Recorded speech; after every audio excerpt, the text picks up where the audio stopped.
Hello, hello, hello, hello, hello, and welcome to another episode of Up Close and Personal with Angela on behalf of Aspiring Authors Magazine.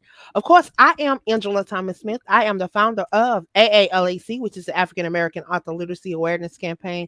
I am also the CEO of Aspiring Authors Magazine, where my desire is to bridge the gap between brown authors all over this world and to touch on topics that's affecting our brown community that people don't want to talk about. So, y'all know over the last 3 weeks we've been sharing some amazing people from around the world, different talents, different gifts, everybody in their own lane, everybody operating according to what they are called to do. And I'm just here to provide an outlet to give them an opportunity to share, and give them an opportunity to connect with you. So today I have an amazing young lady. She has an amazing testimony. I'm just gonna let her come up and share just a little bit about herself. She's a new author. She's doing a lot, but I'm gonna let her talk about it. So y'all, guess what I want y'all to do? Y'all know what we do, what we do, what we do, what we do. I need you to share this in your circle of influence. So if you would take a second, share this with somebody because you never know what the next person may need. So share this while I bring up my guest. Hello, hello, hello. Hi, How are you? I'm blessed. I'm blessed. What about you? I'm great. I can't complain. I won't complain. No need complaining. It's not gonna make it no better. You know what my mama used to tell me? She said that was just like using the restroom on yourself. She said, don't nobody feel it but you. You right. That's So, right. hey, I like that. my mama used to drop a lot of nuggets.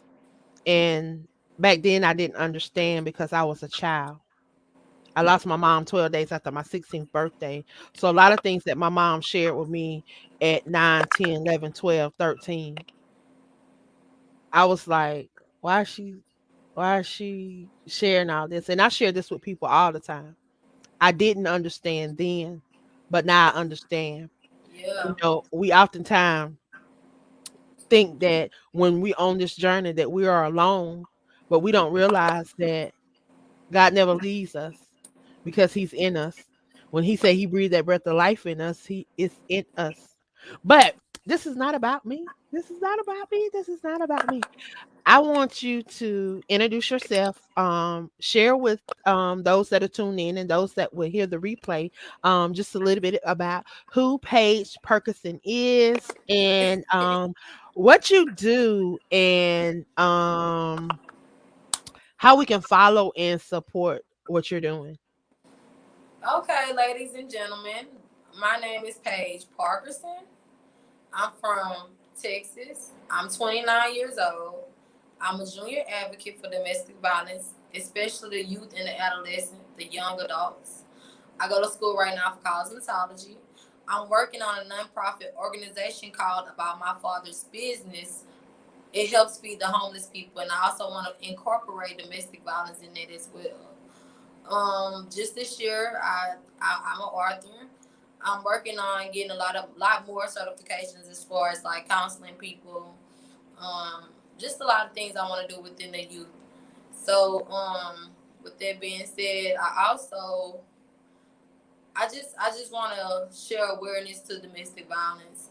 Share my story so that it can help a couple of you, especially the ones that ignore the red flags. I just pray that my testimony help bring you out.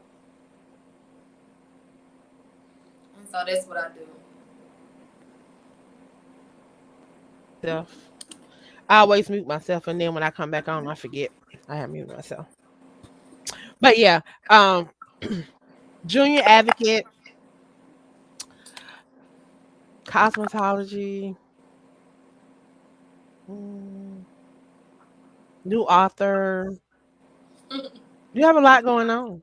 Yes, ma'am. And I look forward to having more going on. It's not enough. We gotta go for some more. I'm trying to be the jack of all trades before God call me home. And as long as it's for him, I don't mind doing it. That's it. That's it. That's it. That's it. So, you are a first time author.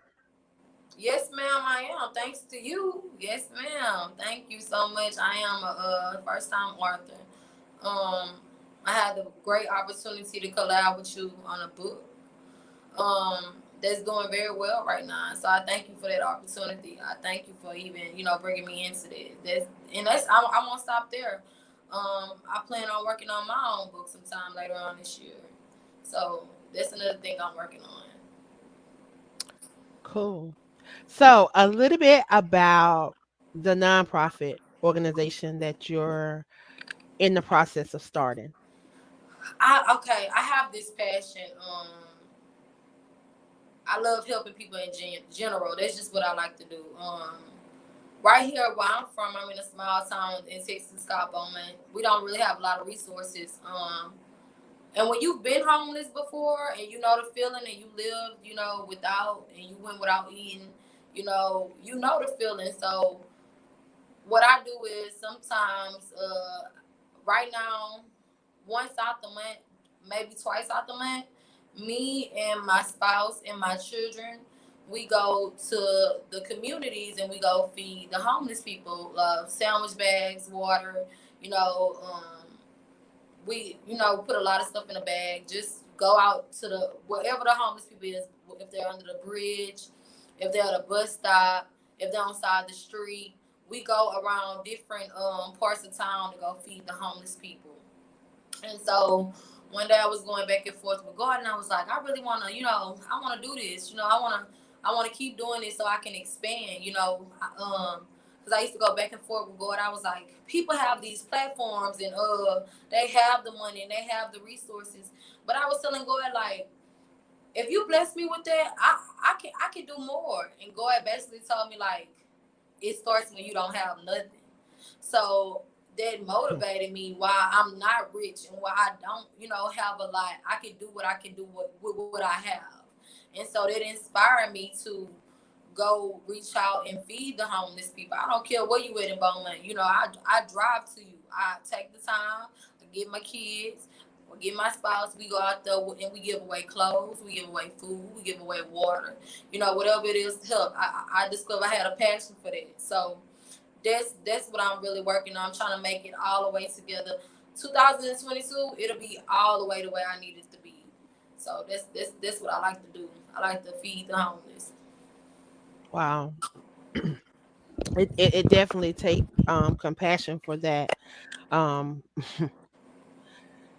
I my one of my dreams were to create this I call it a gateway center, and it has like emergency kitchen, emergency shelter, just a lot of different resources.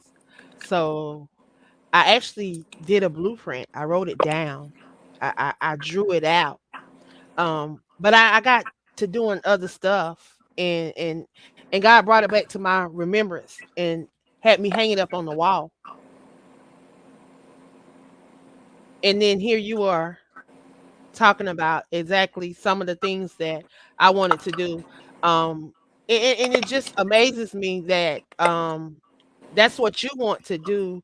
Um, Elder Barnett, that was on last night with us on the other network. I don't know if you heard her, but that is part of her testimony.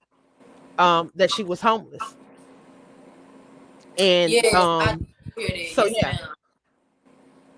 so it just God never ceased to amaze me because he keep allowing us to connect. And that's why I tell people, if you never go out and try anything in this world, you never go out, step out on faith, you never try something, you may fail, but you pick yourself up, you dust yourself off, and you keep on going. Yes, Because let ma'am. me tell you something. It's just like a fire that's just burning on the inside of you. And I tell people that's that will in the wheel that won't let you give up. Yep. That reminds you that you are called, that Jeremiah 29:11 is real, and that his word is not going to return to him void. Yes, ma'am. So we have to remind him sometime. And it's okay to remind him. But you can't remind him of nothing if you ain't got nothing in you to remind him. Mhm. That's So true. if you ain't got his word, in him. So how can you give him his word back if you ain't got it in you? Yep. But we make it complicated. I'm telling you, if I knew a lot of the stuff I know now, my Well, life would have been a whole lot different. But then smoothly. I think about it. If my life had been any different than it is, we may not be sitting here. Right. So everything had to happen the way that it did because that was part of the plan. Before Yeah. we was even conceived in our mother's womb, he had already ordained that when he formed everything and said it was done. That's why I keep telling people everything that's gonna happen is already it's already outlined. It's up Yep. to us to walk in all of those things. All that stuff is just hanging out here in air, in space, and it's up to us to manifest these things and bring forth these things. That's when, but people get it twisted because they think they got some kind of power. They think that they are a God, and they are talking about they God, and no, Right. He in you, and if you utilize the things that He's placed in the inside of you, bring them up out of you, it draws people. When you do something, you put it out there, people see what you're doing, then that's how everything start to get activated. Definitely. Because you are a prime example, and I'm sitting here. I was listening to you. I was listening to you, and you was like, you've only been 2 weeks sharing your story 2 weeks, and God has been moving fast and tremendously. Fast. because there's a scripture that says that he's quickening, Yeah. and I don't know if people talk about the chirps, them chirp angels, but that's how they move. That's how they move. Yes. So sometimes you may think you see something flash like that. That's how they move. Right. I don't even know why he got me going there today. But anyway, Well, anyhow. hey, it was a mess you went there, and I agree with everything you said. I I don't regret the way my life played out because I tell people all day it made me the strong woman I am today. Had I not went through all of that stuff I went through, even though it hurted, even though it hurted me to my heart, I went through that so it can make me strong, so it can give me my courage, so it can, you know, much is given because much is required. So that's why I went through all that I went through, and it molded me. I used to hear people talking. Me, you was talking about this on the phone one day, and I was like, I get tired of being strong. I asked you, I said, do you ever get tired of that? Because people see you so strong. They see the strength in you when you don't see it yourself. Mhm. And so when I started to realize that I was strong, I started to claim it. I am strong. Might not be Superwoman, might not be Wonder Woman, but I'm strong. And I thank God for that because of everything He brought me. It molded me into this strong woman that I am today. And I thank Him for that. That's my prayer to Him every morning. Thank you for the good. They got a song, Praise is What I Do. Mm. I love that song. That song does something to my spirit. Praise is what I do. Happy, This is what mad, I sad, whatever. do. That's my motivation song. I love praise is what I do because yes, I love that song. It does something to my spirit. Yes, yes.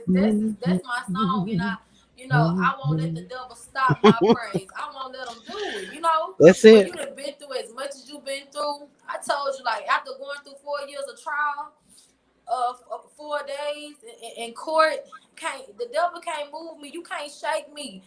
Losing my car, losing my house, losing my clothes, it don't mean nothing to me. No, you gotta come with it, devil. You gotta come on with it. That's how I feel. You cannot tell me what God cannot do. And when you open up like that, when God reveals to you who He is in your spirit, you don't see no other way. Anything can happen. I'm telling you, some days I'll be like, how I'm gonna pay this? And I'm like, God, I ain't worried about it because I know you got it. And guess what He do? He have it. That's how strong my faith is. What's on this world can't move me because I know who I'm for, and I know what He can do, and I know who I belong to. But That's that's it. that's neither here or there. I'm just going on because my spirit, like you said, it gets on fire when I think about the goodness of God. You What I know what? think about it. People always used to tell me, like, we have to be careful what we speak. Like, we have to understand that Proverbs, I think it's 18:21. There's power. We have the power of life and death in In our the tongue. tongue. So you have to be careful what you speak and what you allow people to speak over your life as well. Because I'm telling you, when you open your mouth and say things, you have to be careful. Because did I understand that this journey was gonna be this journey? But I wouldn't trade it. Like I said, I wouldn't trade it for nothing because it has taught me a whole lot. And everything that we've been through, no, it wasn't necessarily for us, but we had to endure it so that we can help the people that we're gonna come in contact with. Just like you said, much is given, much is required. And he will not put more on you than You can he bear. know that you can bear. He knows who's he know if he knew you can do them, he would have put it on somebody else. That would It's have been somebody else's portion. That wouldn't have been your portion. But he know what you're portioned for. Now, if I couldn't have endured that being shot point blank range with a shotgun, that yes, wouldn't have been my portion. That wouldn't have been my portion to, I've never shared my domestic violence story. Because like you say, how can you stay? Well, I got shot. How can you stay? You got shot. How can you still be with this man? How can you still have this man last name even to this day? But when I left, I left. Like I tell people, it's a healing process. I ain't all the way there. I don't know when I'll be all the way there. If I ever will be all the way there, because there's no perfect people. And what's normal?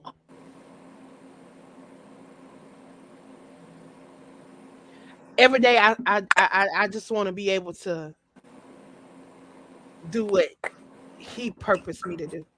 So yep. I asked him, "What is your will for me today? What is it that you want me to do?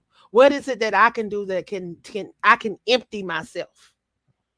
Because when I lay down at night, I want him to feel me anew. I don't want none of the old. I want to be filled anew. I want to be given a whole new chance at this thing we call life. That's why I just been sharing with people. Love, live, laugh, create memories. Yes. Yes. Create memories. Yes. Because You have to. this right here is gonna pass away one day. It's And we not here gotta to stay. grasp it. It's I not keep here to telling people stay. that. They've been getting mad with me because I've been saying it's not permanent. This is temporary. The It's truth hurts. borrowed. It's borrowed. All of it. Our children, our cars, our My money, our earthly bank kids. accounts. Yes. Yes. I tell my kids that all the time, baby. Mama love you, but you belong to God first. You my earthly child. Now when we get in heaven, however God rearrange it, that's that. I tell people all day, you forgive as much as you can. You love as much as you can. I tell people all the time, we are not on this earth for us. We are here to help each other as much as we can. We are here to bring as many to Christ as much as we can. Hmm. For the ones that don't believe in God, I pray for them. I be telling God, come into their life in a way that that they can feel you. I don't want they don't you don't have to see God. When you feel him in your spirit, that is enough. You see God all around you, all this beautiful earth we have. All everything beautiful about this earth. It's no other way. So I pray for people, pray for their spirit, pray for mindset, for God to come into their life so they can get a piece of that love, that's it's undescribable, I just thank him because I know he real. And I thank him for allowing me to be on this earth to know him. So when you know God, you know what you're supposed to be doing. So that gives you every motivation to do what Christ would do. So I try my best to do that in everything I do. And I'm not perfect. We all fall short. Hmm. But every day I try my best to do what God would want me to do. every day, every day. Try to have all the fruits of the spirit, all of them, because that's what counts. So, that's me. That's what I try to do every day. Help as much as I can. So, if me telling my story gonna help the next person, and if it's in God's name, I'm gonna do it. I'm gonna do it. I'm gonna do whatever He tell me to do. No questions asked. I'm gonna do it, even if it don't make sense. I'm gonna do it. So I know you have the nonprofit, right? And you like giving back and you like supporting your community. So with the holidays coming up, what are you going to be able to do, especially with the pandemic and a Yeah. lot of resources have been short, and then people have been a lot more people have been in need. So what are some of the things that you're going to try to do on behalf of the organization to help the community? I told my boyfriend. I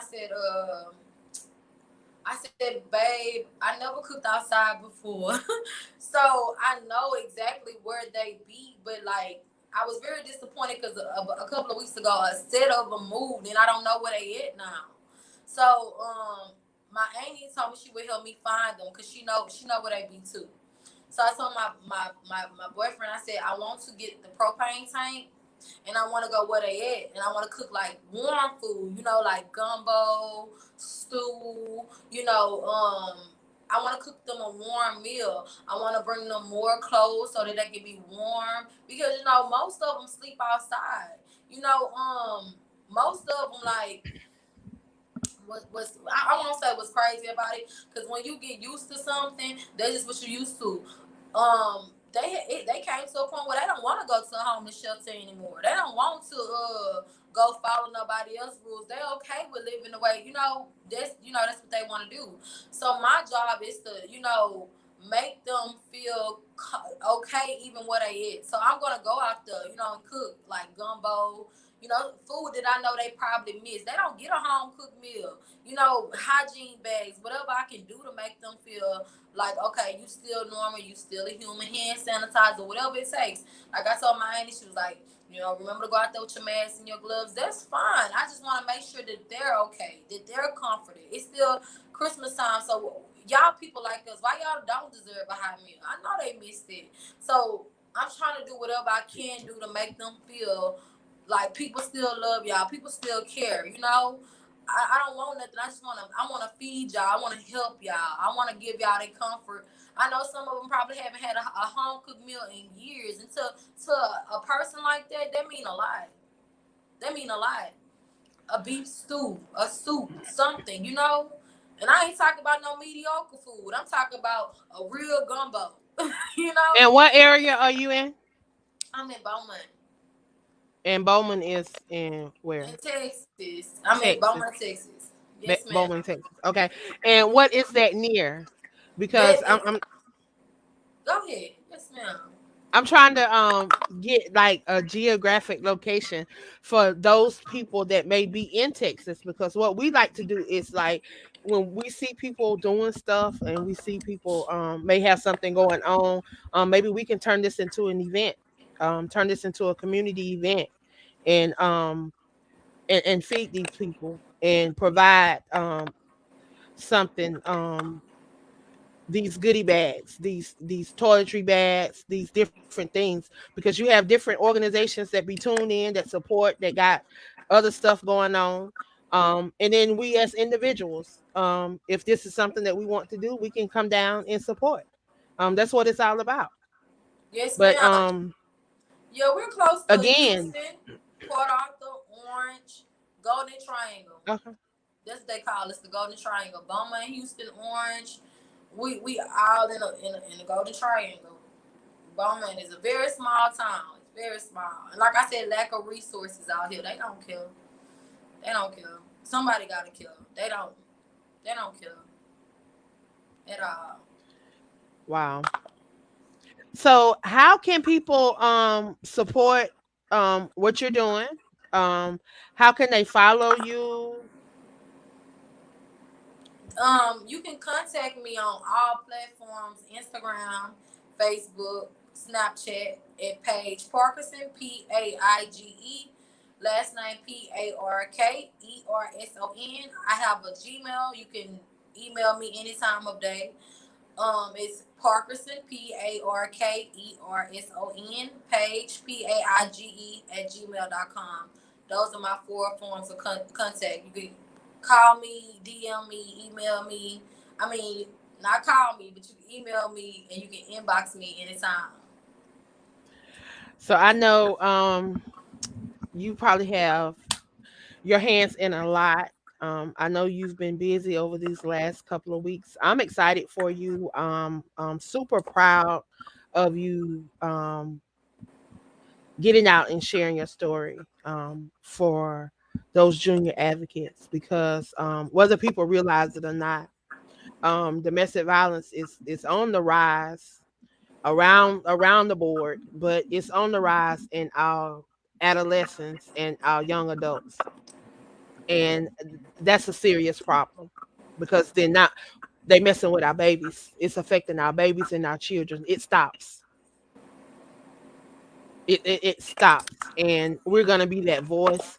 So I thank you for being an advocate for domestic violence and sharing your story in hopes that it can help empower, educate, and encourage those young kids to know their value and know their worth. And it's not just focused towards girls. It's focused towards Boy, all kids, no matter yes. what your sexual preference is, your sexual orientation, whatever. We want you to know that your body belongs to you. It's yours, and nobody has the right to violate you in no way, shape, or form. Mentally, emotionally, psychologically, physically, spiritually, you belong to you and the Creator. Y'all are the only two people that are in control. Yes, ma'am. That's So that's That's it, yo. In this generation, it's okay to be toxic. It's a good thing to be toxic. Um, that's the new normal for this new generation. And like I spoke with a couple of people earlier in the week. I have friends. I'm 29, and I have friends that are 20. I have friends that are 17. I have friends that are 16. It seemed like they gravitate to me, and that's okay. And I thank God for that because some of them they can't talk to their mothers or they don't want to talk to their parents or they don't want to talk to nobody in their family. And that's the main reason why I share my story with them. You know, I share my story with them because I want them to understand. Like I started at a young age. My abuse started when I was 13. And it started off good at first. It was a wonderful. We was delusionally in love. Like we was in love. We couldn't be separated. We couldn't be parted against each other. Wherever we was coming. It was good at first, but I ignored the red flags. I ignored the way he treated his sister, how he fought her like she was a dog on the street. I ignored the way he hated his mom until it all came out and it started making sense. You understand what I'm saying? Then when I found out later on that his father used to be his mother, okay, this makes sense. And now at 29, it's full circle. I can understand it all now. So everything starts beautiful in the beginning, you know. But I feel like being young, don't live your life trying to stay in a relationship. Then later on you'll be regretting this and regretting it. You know, love is, it's a beautiful thing. Corinthians tell you about love. You know how love is supposed to be. I feel like at a teenage age, live your dreams. Do as much as you can so you won't be living with regret. Don't worry about love right now. It'll find you later. So and it starts at home. That's why I encourage people to tell your kids, especially your daughters. I'm having my first little girl this year, thank God. Well, early next year, she'll be here. And it's important to let your children know, boys or girls, you're handsome, you're beautiful, you're sweet, you're kind. You don't need love validated from anybody else. Mama loves you, God loves you. Even though they're gonna go their own route in life, you know, still ensure them that they're loved. It might make a difference in them. It might not, but the important thing is that you instill that you love them inside of them, so that they can come to you, so they won't be afraid. So that's important for our youth. You know that they understand that their value, their diamonds, their kings. You know, you let them know who they are. Remind them of who they are and who they belong to. That's important. So remember to tell your kids that I got 3 boys, and I let them know all the time how handsome they are, and Right. how mama love them, and how love from a girl can wait. Dealing with my 9-year-old right now, he in love with this girl in elementary. I told him, baby, you got middle school and high school to run through. This is what you call puppy love. I said, baby, you got your whole life ahead of you. It's okay. Tell them kids y'all love them because it's important. That's it. Wow. So, wow. You said you was gonna be writing your book, and you said you were having a baby.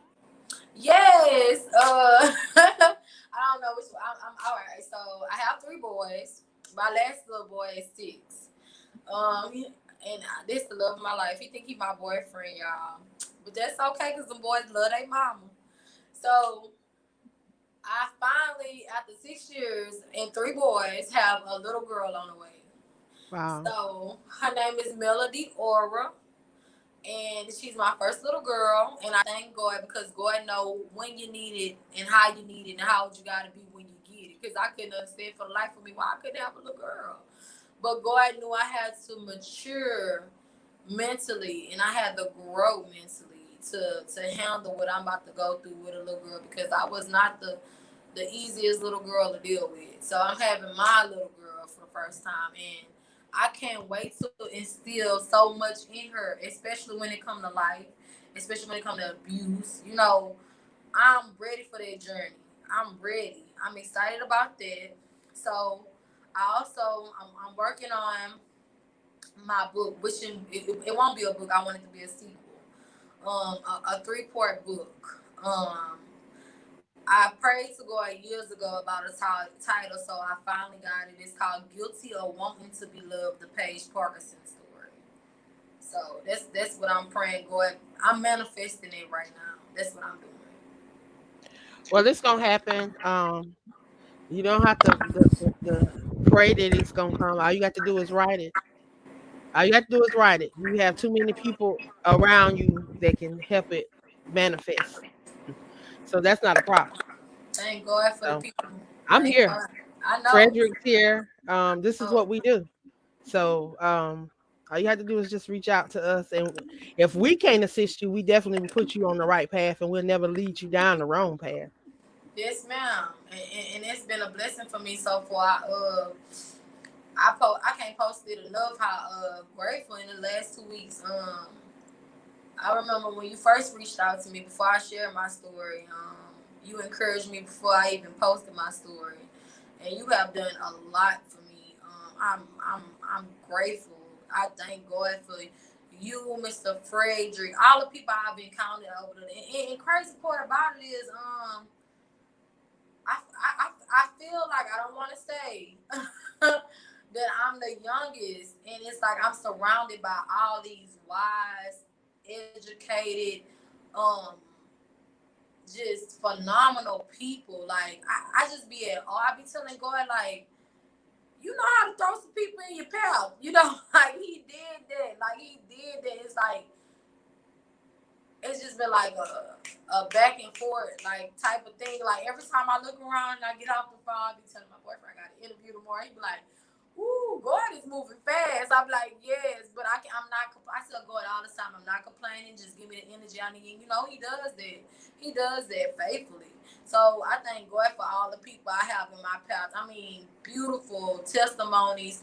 When you thought you been through something and you hear somebody else's testimony, you be like, it ain't that capacity. But I started off shotgun.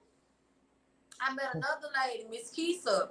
Um, she watched her mother get stabbed 23 times in front of her as a child.